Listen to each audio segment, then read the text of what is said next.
ఇది కోళ్ళలో వచ్చే అతి భయంకరమైన వ్యాధి. ఈ వ్యాధి సోకితే ఫారంలో ఉన్నటువంటి అన్ని కోళ్ళు కూడా చనిపోతాయి.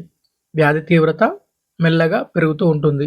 వ్యాధి వచ్చిన కోళ్ళు ఎక్కడ కోళ్ళు అక్కడే పడుకొని ఉండడము, నీరసించి పడుకున్న చోటే చనిపోవడము, తలని గుండ్రంగా తిప్పుతూ వెనుకకి నడవడము, దానా తీసుకోకపోవడము, ఆకుపచ్చ రంగులో మోషన్ పోవడం ఉంటుంది.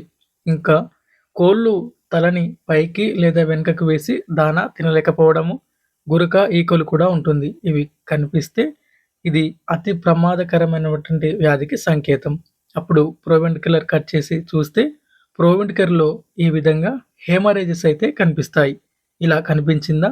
ఇది వేలల్లో కోళ్ళ మరణాలకు దారితీసే అతి భయంకరమైన వ్యాధి కావచ్చు. ఈ వ్యాధి వస్తే మనం ఎటువంటి నివారణ చర్యలైతే లేవు. వేలల్లో మరణాలొస్తాయి. లక్షల్లో ఆదాయాన్ని కోల్పోవాల్సి వస్తుంది.